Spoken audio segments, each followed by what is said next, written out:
Many times we make this mistake of thinking that if somebody is successful in doing certain things, we think that anybody attempts to do that becomes successful, which is absolutely wrong in many occasions, but we tend to make this mistake very much. For example, let's take an example of we see these things on either newspapers or in videos, or even marketing and advertising people tries to sell this saying that there are many centenarians who drink alcohol, who smoke as well as consume alcohol regularly. This is to promote telling that alcohol is not good for your, it is not bad for your health. In fact, it promotes your longevity.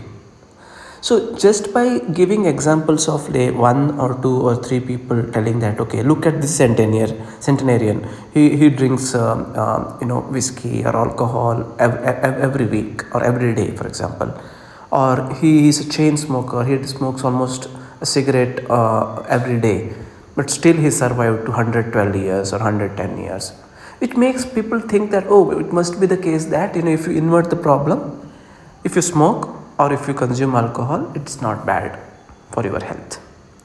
Whereas we actually forget to see the statistics. Now, what does the statistics say? If there are 1,000 people who smoke regularly or who consume alcohol regularly, is it that all 1,000 people, or rather 90% of the people or 80% of the people who survive to that long for longevity, for let's say centenarians or even 90 years or plus? That's hardly the case. So basically, the portion or the successful people in longevity could be very less who consume alcohol. Just by taking one or two survivors in that list, you cannot conclude that alcohol consumption or cigarette or smoking is good for health, or it does not have any impact on our health. Similarly, if you consider one or two lucky winners in lottery, you might some people might think that, okay, even if I buy the lottery I can win, which unfortunately will not be the case. We know that probability of winning is so low. We cannot just go by people who survived. Not just these extreme cases of centenarians or lottery winners, even this happens in a regular day-to-day life, right? So we find, for example, one of my friends started a startup and he got successful. He's earning a lot of money. But we forget to realize that if you start up a company, let's say in the 100 startups, hardly 10 will succeed. And it's a very hard job.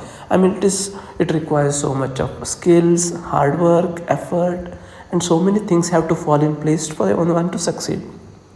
Almost all business ventures are like that. And if you consider the total and try to see how many really succeed, the probability may be much lesser, and you might have to really struggle to get there.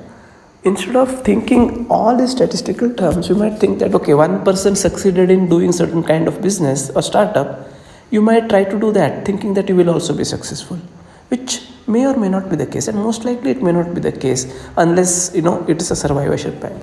So this goes on in almost kind of all the fields. So we see one particular book writer and his book got sold so much and he became famous. We forget to realize that there are thousands of writers who might have written a similar books or even equally well written book who which don't even sell properly. I mean, hardly hundreds of copies will sell, right? So there may be so many failures for one such success, and we try to glorify that one success thinking that it's everything, and we fall into that trap. This goes on in many cases. We see Nobel Prize winners in a certain area and think that that is possible.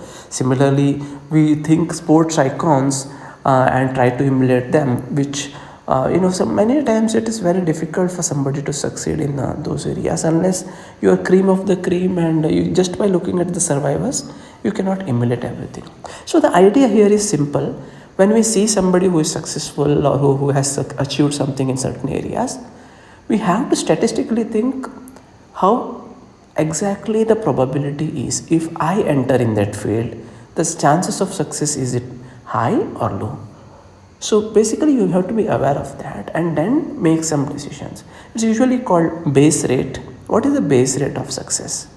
Is it 50% or 40% or 10%? It's very unlikely, right? So for example, many people nowadays think that you can earn a lot of money through F&O trading, futures and options trading, or intraday trading. I mean, most of the people lose money, and the success is very, very low rate. And just the initial success thing, makes people think that they can make it. But what is the statistics say? It's more than 90%. In fact, only maybe 3 or 4%, or even less than that, people really succeed in making money in those kind of activities, be it F&O trading and intraday trading. You might think that you are the exception and you will fall in that 1 or 2, 3% bucket of successful people, which hardly would be the case, because the base rate won't justify that particular conclusion. So knowing this survivorship bias makes you at least take some rational decisions as to what you should apply in your life. Let's take some considerations where you can apply this thinking. Let's say you are choosing a career. Maybe you want to become a writer, or you want to become an IT professional, or you want to become a person in the entertainment industry, or whatever that is. In which career there is a more possibility that you can grow well, which of course applies to your skills and interests. But then there is a chance, because if you are going into an industry which does not have that much capability for you to grow, then the odds or the probability of the chances is that you may not be able to succeed even if you have a good talent. People with moderate talent in a growing industry, and the industry which offers a lot of growth, will grow even much more than people with a good amount of talent in an industry or a place where it doesn't grow well. So we can apply that kind of a base rate thinking while choosing our careers. That is one way you can apply. And second way to apply is how you choose and where to invest your money.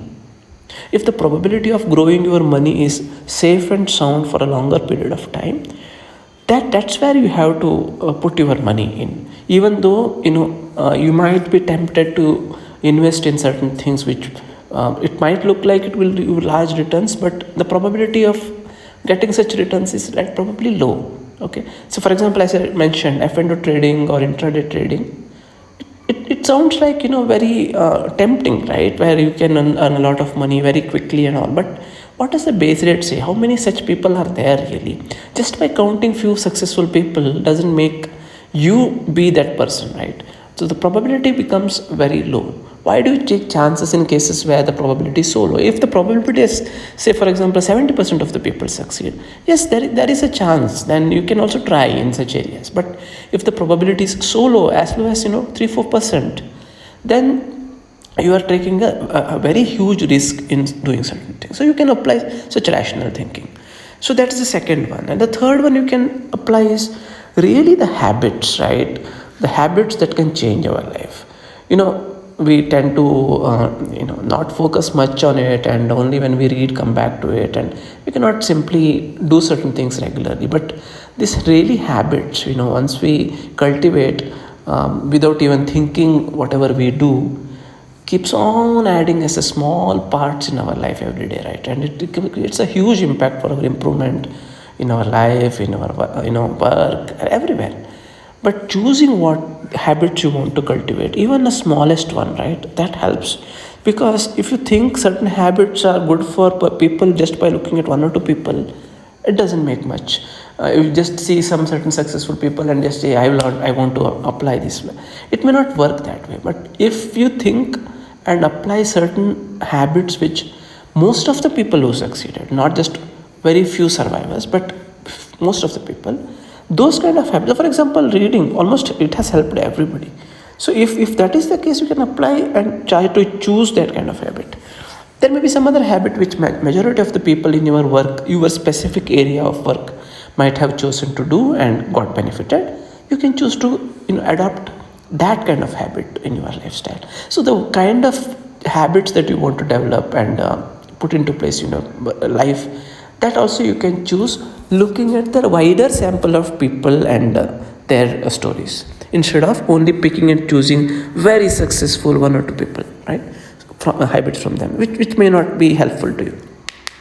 And the last one I wanted to mention is about making decisions not in a hurry, but from taking into consideration all the statistical, just to take a step back and think a little, is it really the case that this is really going to work?